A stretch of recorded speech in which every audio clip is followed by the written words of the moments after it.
한 여자가 자신의 삶을 비관해서 스스로 자신의 생을 마감하려고 했습니다. 아무리 생각해봐도 살 소망이 없고요. 그래서 자기 자신을 한강물에 던졌습니다. 이렇게 죽나 보다 생각하고 있었는데 무슨 소리가 들려와요. 공교롭게도 자신이 빠진 거기서 얼마 멀지 않은 곳에 사람이 강물에 빠졌다라고 하는 이야기를 듣게 됩니다. 다리 위에 서 있던 사람들이 어떻게 할 줄 몰라서 발만 동동 구르고 있었어요. 근데 물에 빠진 이 여자는 사실 수영을 잘 하는 사람이었습니다. 그래서 이 여자가 자신이 죽으려고 했다라고 하는 것을 순간적으로 잊어버리고 사람이 저기 빠져 있으니까 살려야 되겠다라고 하는 생각을 가지고 열심히 헤엄쳐 가서 그 사람을 건져냈습니다. 그리고 나서 이 여자가 아주 중요한 한 가지 사실을 깨닫게 됐어요. 자기의 삶의 이유를 발견하지 못했을 때는 자기 자신도 죽이게 됐지만 다른 사람을 살려야 된다라고 하는 분명한 삶의 이유를 깨닫게 됐을 때 자기도 살리고 다른 사람도 살리는 인생이 될 수 있구나 하는 걸 알게 된 겁니다. 그래서 이 여자가 이후에 유명한 강연자가 되어서 자신이 강연할 때마다 자신의 이 경험을 많은 사람들과 함께 나누었다고 합니다. 그러니까 분명한 삶의 이유는요, 자신을 살리길 뿐만 아니라 다른 사람들까지 살리게 된다라고 하는 것을 깨닫게 됩니다. 사람들이 흔히 이런 이야기를 하죠. 우리가 살아가는 세상이 인과율의 법칙에 따라서 움직이고 있다. 그런 이야기를 합니다. 이 인과율의 법칙이라고 하는 것은 어떤 원인이 있기 때문에 그에 타당한 어떤 결과가 나타나게 된다라고 하는 법칙을 가리켜서 인과율의 법칙이라고 합니다. 우리가 살아가고 있는 세상이요, 인과율의 법칙이 잘 작동하면 예측 가능한 사회가 됩니다. 예를 들면 이런 거죠. 집중호우가 내릴 것이다. 이런 보도가 있으면 홍수가 날 수도 있겠구나. 이런 결과를 예측할 수 있는 거죠. 대설 경보가 있으면, 그리고 날씨가 추워졌는데 제설 작업이 제대로 되지 않으면 교통사고가 날 수 있겠구나. 교통 흐름이 굉장히 어려워질 수 있겠구나 하는 걸 예측할 수 있는 거죠. 그러니까 어떤 원인이나 이유에 따라서 어떤 결과가 나온다라고 하는 것을 알면 우리가 예측하기가 쉬워집니다. 또요, 좋은 소설이나 영화의 시나리오를 보면 많은 사람들에게 좀 어필이 될 수 있는 그런 작품들은 개연성을 갖게 됩니다. 그러니까 어떤 사건이 일어나게 됐는데요, 어떤 사건에 대한 원인, 이유에 따라서 타당한 어떤 결과가 일어나게 되면 개연성이 있다. 우린 이렇게 이야기를 하죠. 그러면 사람들이 그 작품에 몰입이 돼요. 많은 사람들이 그 결과나 이야기에 수긍을 하게 됩니다. 근데 개연성이 떨어지면 어떻게 됩니까? 스토리가 굉장히 허술해지죠. 논리적인 비약이 일어나게 되고요. 사람들이 잘 동의하지 못하게 됩니다. 자, 그래서 분명한 어떤 원인이나 이유가 있어서 그걸 통해서 어떤 결과들이 일어나게 되면 우리가 예측하기도 좋고 대비하기도 쉬워지게 된다 하는 것을 우리는 알게 되죠. 자, 그런데 오늘날 우리가 살아가고 있는 세상은 점점 더 예측하기가 어려워지고요. 점점 더 불안한 시대를 살아가고 있습니다. 도대체 무슨 일이 일어날까? 예측하는 게 어려워지고요. 그래서 우리의 세상이 점점 더 위험해지고 있습니다. 아마도 그것은 이유가 없다는 것 때문일 겁니다. 우리 사회에 많은 사건, 사고들이 일어나고 있고 범죄들이 일어나고 있는데요. 그중에 상당수는 묻지마 범죄들이 있습니다. 그러니까 왜 그런 일을 하셨습니까? 이렇게 물어보면 그냥 이렇게 이야기합니다. 특별한 이유가 없어요. 그래서 뚜렷한 이유도 없이 불특정한 다수를 향해서 어떤 일들이 일어나고 있기 때문에 우리는 위험함과 불안함을 느낄 수밖에 없다는 것이죠. 그럴 만한 이유가 있어서 이런 일들이 일어나게 됐다라고 하면 이거 어떻게 대비해야 될까? 이걸 어떻게 해결해야 될까라고 하는 걸 알 수 있지만 아무런 이유도 없이 특별한 어떤 대상을 향해서가 아니라 언제든지 이런 위험한 일들이 우리가 살아가는 세상 속에서 일어날 수 있기 때문에 우리가 살아가고 있는 세상이 참 위험하고 불안해졌다라고 하는 것을 우린 경험하게 된다는 것이죠. 자, 좀 더 근본적인 얘기를 한번 해보겠습니다. 여러분, 진화와 창조의 결정적인 차이가 뭐라고 생각하십니까? 전에도 제가 한번 말씀을 드렸는데요. 어떤 사람들은 그렇게 이야기해요. 진화는 과학이고 창조는 신앙이다. 그렇게 이야기합니다. 그러나 이 이야기는 틀린 이야기입니다. 왜냐하면 진화도요, 창조도 엄밀하게 이야기하면 다 신앙의 영역이라고 말해야 합니다. 우리가 무엇을 과학이라고 이야기하기 위해서는 두 가지의 조건이 필요하다고 합니다. 하나는 실험 가능해야 하고요. 또 한 가지는 반복 가능해야 한다는 것입니다. 그러나 진화는 실험 가능하지도 않고요. 반복될 수도 없습니다. 그러니까 진화도 창조도 다 똑같이 믿음의 영역이라는 거예요. 그러니까 우리가 정확하게 이야기하려면 내가 진화를 믿는다 또는 내가 창조를 믿는다 이렇게 이야기해야 된다는 거예요. 그러니까 우리는 그리스도인이니까 당연히 창조를 믿고 있습니다. 자, 여러분, 그렇다면 진화와 창조의 가장 큰 차이는 뭘까요? 저는 이렇게 생각해요. 진화는요, 우리 인생의 목적과 이유에 대해서 설명할 수 없습니다. 그러나 창조는 우리 인생이 가지고 있는 분명한 이유와 목적이 무엇인가라고 하는 것을 설명할 수 있다는 거예요. 진화는 생명의 발현과 변화에 대해서 우연성을 강조합니다. 그러니까 어떤 목적이 있어서 어떤 이유가 있어서 이런 진화가 일어났다 이렇게 설명하는 게 아니에요. 그냥 우연히 그렇게 됐을 뿐이라고 이야기합니다. 그렇기 때문에 그 인생을 향해서 그 생명을 향해서 도대체 무슨 이유와 목적이 있는지를 도저히 설명할 수 없어요. 그러나 창조는 다르죠.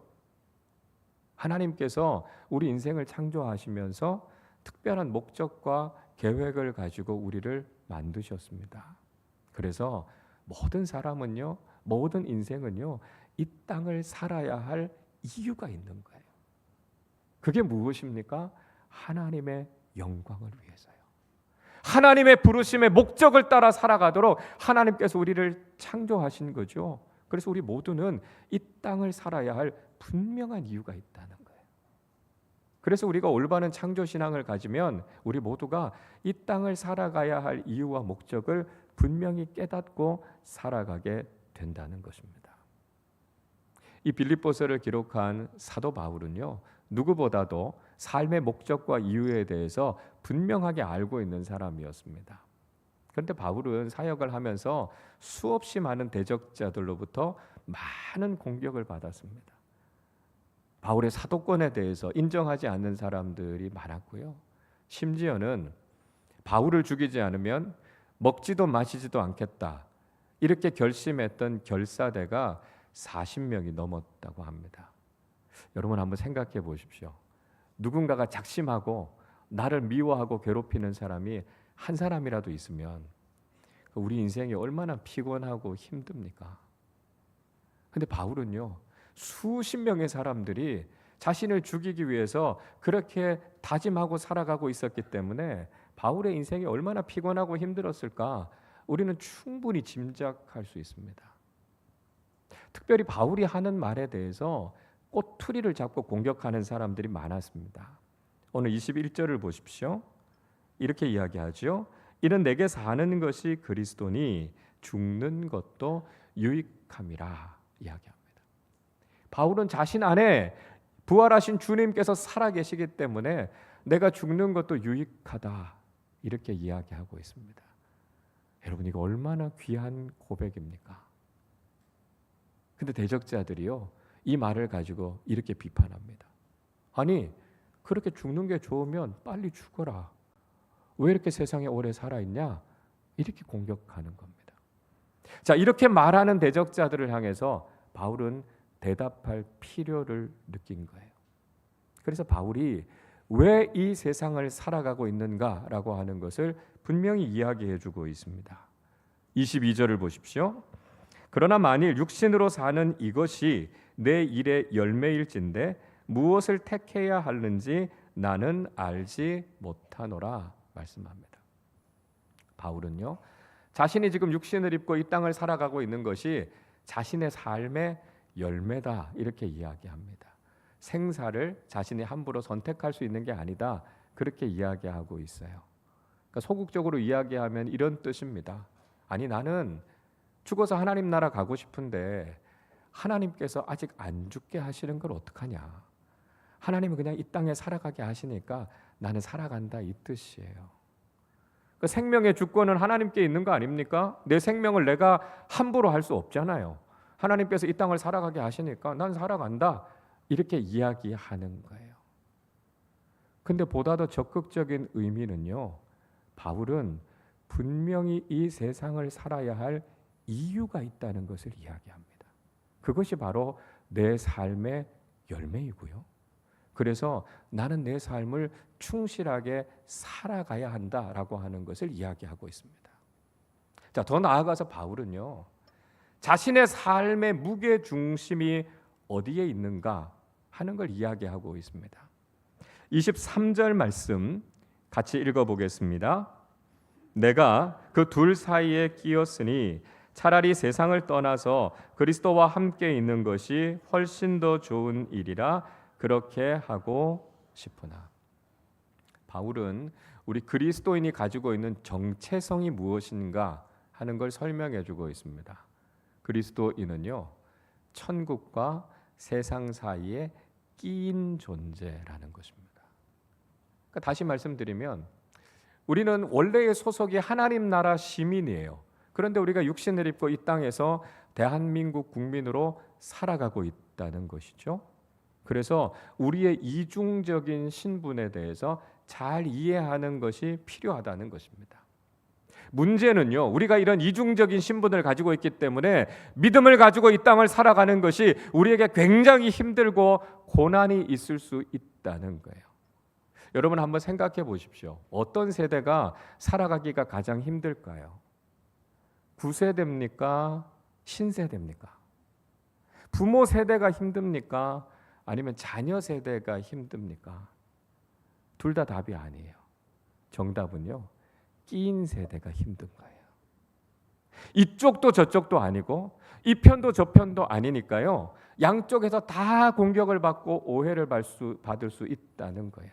그래서 끼인 세대로 살아가는 게 어려운 거예요. 갈등을 일으키고 있는 두 사람 사이에서 우리가 중재를 해야 될 때가 있습니다. 그러다 보면 공격을 받기도 쉽고요, 오해가 되기도 쉬워요. 양쪽 편에서 뭐라고 이야기합니까? 내 편을 들어달라고 이야기하죠. 그런데 중간을 지키면서 서로 화해하게 해야 되는 것이 역할이니까요, 이쪽 편도 저쪽 편도 아니면 양쪽으로부터 공격받을 수 있습니다. 여러분, 그리스도인으로서 우리가 이 땅을 살아가는 것이 왜 이렇게 힘들고 어려울까요? 왜냐하면 우리가 하나님 나라의 가치를 추구하면서 이 땅을 살아가고 있기 때문입니다. 우리가 그냥 이 땅에 속해 있으면 우리의 삶이 어렵지 않아요. 세상 사람들처럼 똑같이 세상의 가치를 추구하면서 살면 됩니다. 근데 몸은 이 땅에 있지만 우리의 마음은 하나님 나라에 있어요. 우리가 세상과 구별되게 삶을 살아가야 하니까요, 우리의 삶이 힘겨울 수 있다는 거예요. 근데 동시에 바울은 이야기합니다. 우리의 무게중심은 이 땅이 아니라 하나님 나라에 있어야 된다고 말씀합니다. 바울은요, 이 세상에서 오래도록 살아가는 것보다 하루라도 빨리 하나님의 나라에 들어가는 것이 훨씬 더 좋다 이렇게 이야기하고 있습니다. 세상의 영광을 추구하는 것보다 하나님 나라의 영광을 추구하는 것이 훨씬 더 좋다고 이야기하고 있어요. 우리 그리스도인들은 세상이 아니라 하나님 나라에 소망을 두고 살아야 된다는 것이죠. 고라 자손들이요, 시편 84편 10절에서 이렇게 노래합니다. 주의 궁정에서의 한 날이 다른 곳에서의 첫날보다 나은즉 악인의 장막에 사는 것보다 내 하나님의 성전 문지기로 있는 것이 좋사오니, 이렇게 노래합니다. 이게 무슨 말이겠습니까? 나는 세상보다 하나님이 1000배는 좋다는 이야기입니다. 여러분, 이게 우리 그리스도인들의 고백이 돼야 합니다. 이 세상의 영광을 추구하는 것이 아니라 하나님 나라의 영광을 추구하는 것, 이것이 우리의 삶의 무게중심이 되어야 된다는 것이죠. 이 세상에서 오래 살아가는 것, 거기에 관심을 두는 것이 아니라 우리가 하루라도 빨리 주님 나라 가는 것, 이것이 우리의 간절한 소망이 되어야 한다는 것입니다. 여러분 아멘이세요? 근데 아멘 하기 힘드시죠? 그래도 이 세상에서 좀 더 오래 살았으면 좋겠고 이 세상에서 좀 더 많은 것을 누렸으면 좋겠다 하는 마음이 우리에게 있기 때문입니다. 여러분, 이 세상에서 건강하게 오래 사시고요, 하나님께서 주시는 은혜와 복을 이 세상에서도 마음껏 누리시기를 축복합니다. 아멘 하셔도 괜찮습니다. 그건 뭐 잘못된 거 아닙니다. 그러나 중요한 것, 우리의 소망은 이 세상이 아니라 하나님 나라에 있어야 된다는 거예요. 우리가 이 땅을 살아가면서도 하나님의 은혜를 누리지만 그것과는 비교할 수도 없는 하나님 나라의 은혜가 있다는 것을 알고 날마다 하나님 나라를 소망하고 하나님 나라의 무게 중심을 두고 살아가는 참된 그리스도인들이 되실 수 있기를 바랍니다. 사도 바울은요, 오늘 본문을 통해서 구체적으로 내가 이 세상을 살아가는 이유가 무엇인지에 대해서 우리에게 들려주고 있습니다. 먼저 바울은 그리스도를 존귀하게 하기 위해서 산다, 이렇게 고백하고 있습니다. 20절 말씀 같이 읽어보겠습니다. 나의 간절한 기대와 소망을 따라 아무 일에든지 부끄러워하지 아니하고 지금도 전과 같이 온전히 담대하여 살든지 죽든지 내 몸에서 그리스도가 존귀하게 되게 하려 하나니. 아멘. 바울은요, 그 마음속에 간절한 기대와 바람이 있었습니다.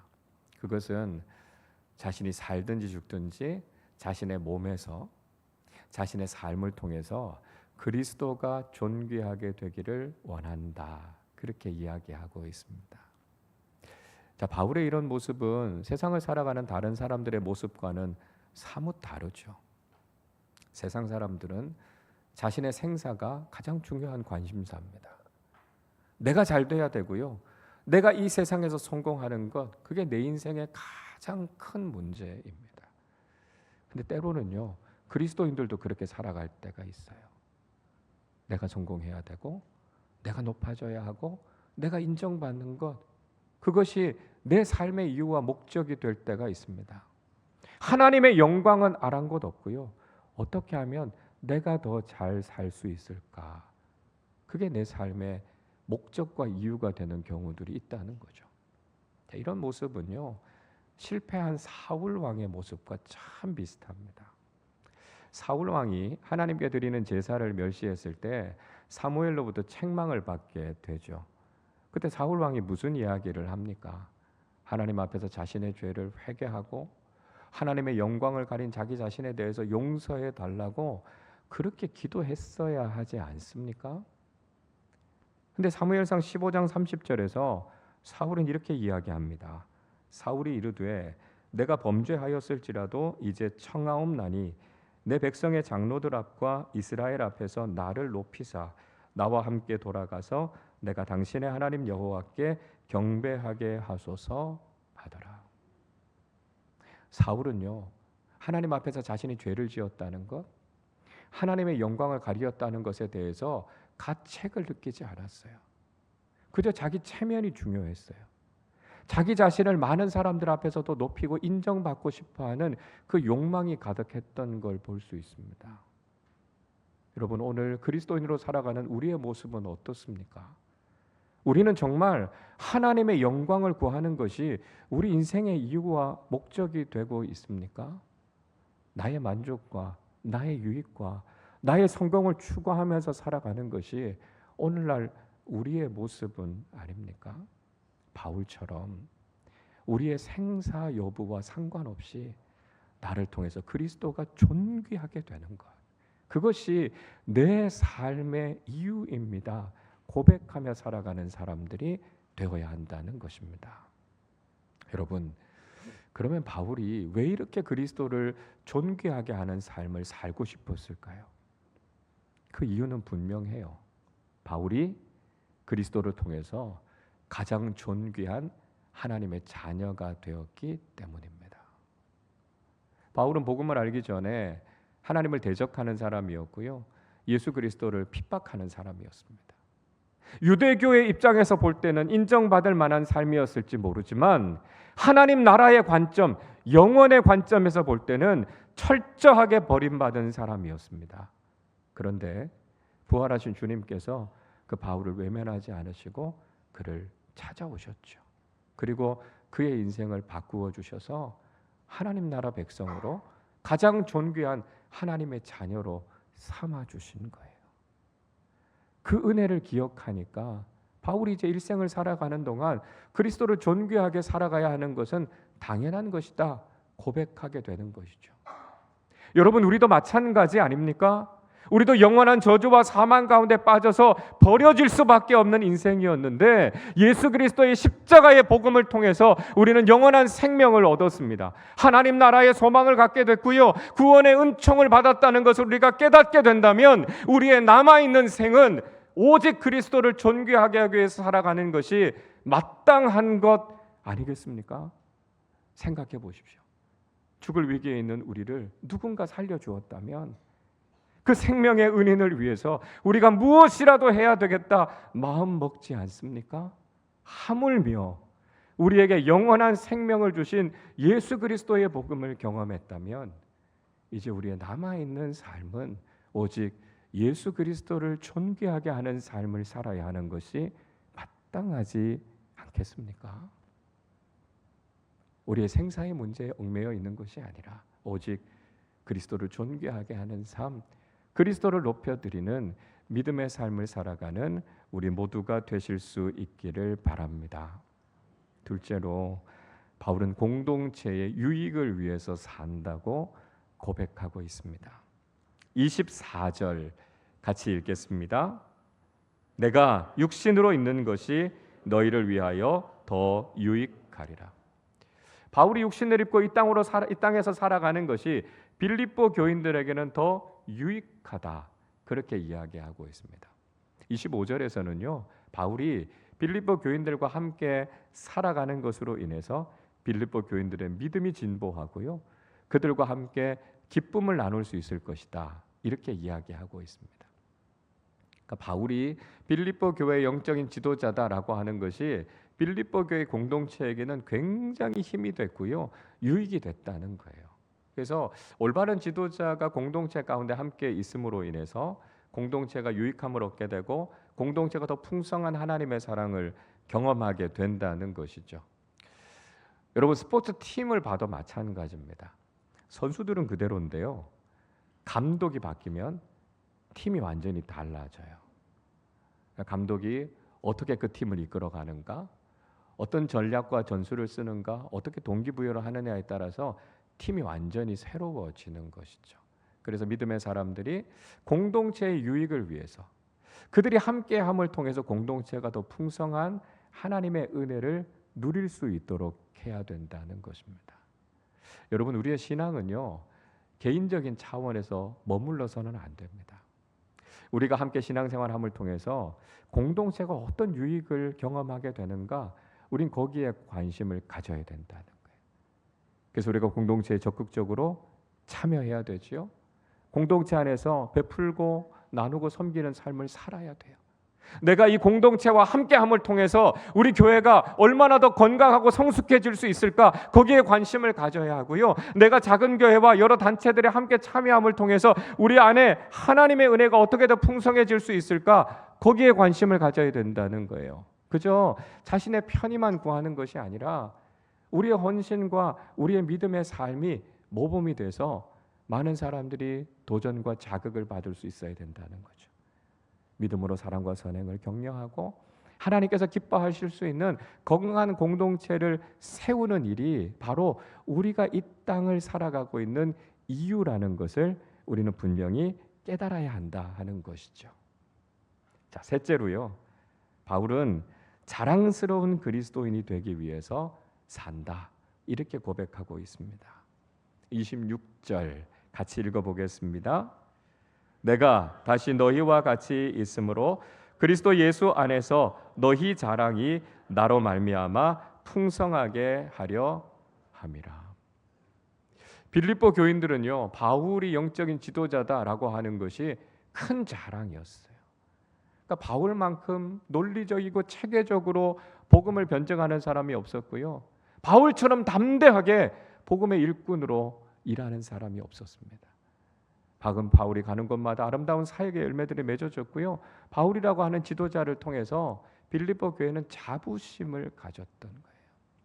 그래서 우리가 이 세상을 살아가는 데 있어서 우리는 자랑스러운 그리스도인이 돼야 된다는 것이죠. 교회 앞에, 그리스도인들 앞에서 우리는 정말 하나님 앞에 자랑스러운 그리스도인으로 살아가기 위해서 이 땅을 살고 있다라고 하는 것을 우리가 기억해야 한다는 것입니다. 안타까운 것은요, 오늘날 자랑스러운 그리스도인들은 점점 사라지고 있고요, 부끄러운 그리스도인들이 점점 더 많아지고 있다는 거예요. 세상과 사회 속에서 불미스러운 일들이 일어날 때 그리스도인들의 이름이 언급되는 모습을 보면서 우린 부끄러움을 느끼게 됩니다.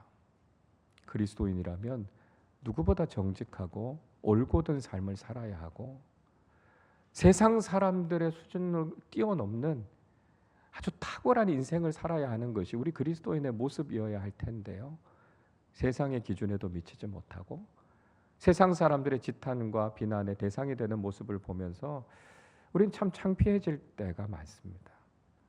하나님께서 우리로 하여금 이 땅을 살아가게 하시는 것은 그런 부끄러운 인생을 살아가라고 우리를 그리스도인으로 부르신 게 아니라는 거죠.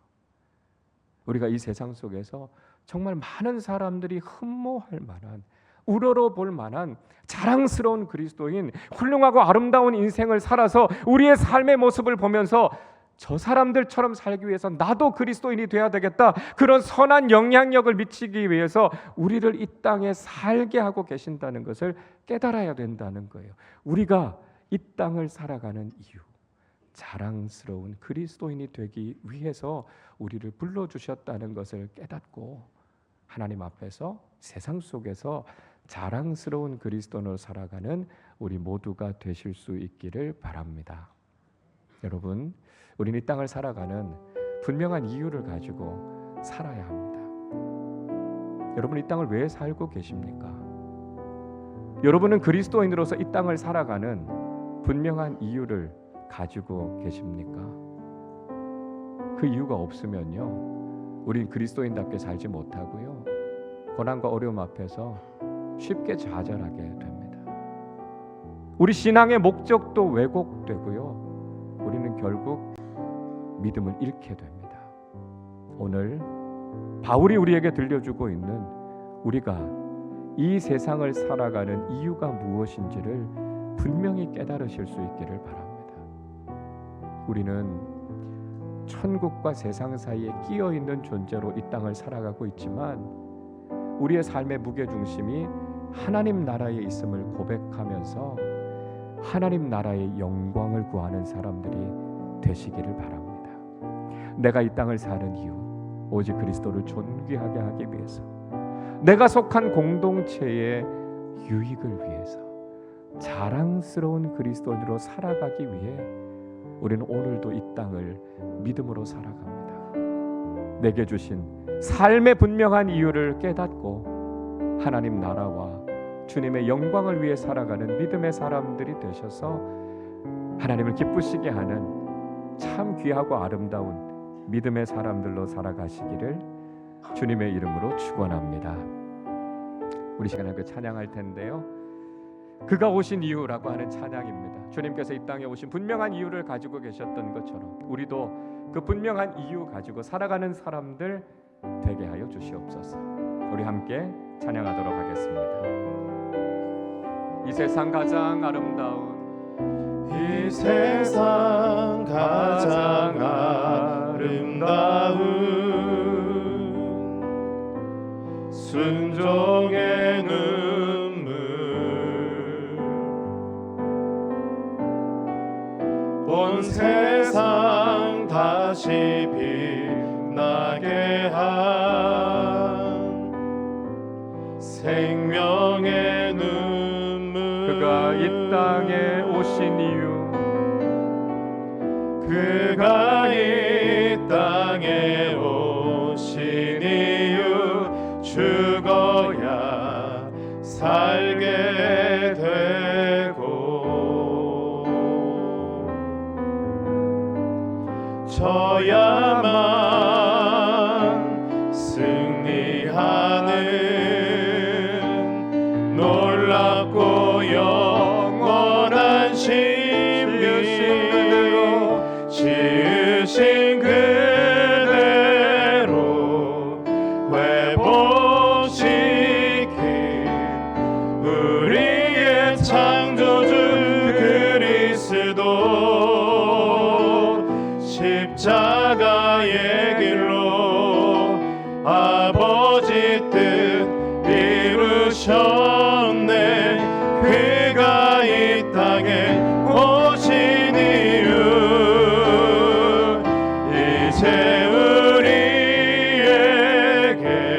받고 눈부신 십자가의 길 우리가 이 땅에 살아가 이 지으신 그대로 지으신 그대로 회복시킨 우리의 창조주 그리스도 십자가의 길로 아버지 뜻 이루셨네. 그가 이 땅에 오신 이유 이제 우리에게 맡겨진 그 소망 그 사랑 그 생명 아름답고 눈부신 십자가의 길 우리가 이 땅에 살아갈 이유. 우리 시간에 함께 기도하겠습니다. 우리는 이 땅을 살아갈 분명한 이유를 깨닫고 살아가는 그리스도인들이 되어야 합니다. 이 땅을 살아가지만 이 땅에 속해 있는 것이 아니라 하나님 나라 백성임을 깨닫고 하나님 나라의 무게중심을 두고 살아가는 그리스도인들이 되게 해 주옵소서. 기도하겠습니다.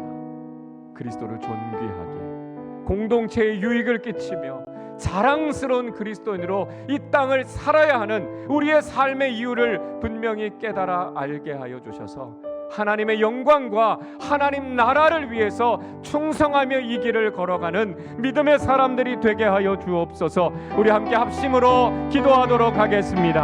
하나님 아버지 감사합니다. 우리를 창조하시고 이 땅에 우리를 보내시며 우리의 인생을 향한 분명한 목적과 이유를 깨달아 알게 해주심을 감사합니다. 하나님, 이 땅에 발딛고 살아가고 있지만 이 땅에 속해서 이 땅에 동화되어서 살아가는 것이 아니라 이 땅과 구별되어진 하나님 나라 백성답게 살아가게 하여 주시고 하나님 나라의 가치를 따라 하나님의 영광을 위해 살아가는 믿음의 사람들이 되게 하여 주시옵소서. 삶의 이유를 상실하며 살아가고 있는 이 시대에 많은 사람들과는 달리 하나님 우리를 향하신 하나님의 분명한 이유가 무엇인지를 깨달아 알게 하여 주옵소서.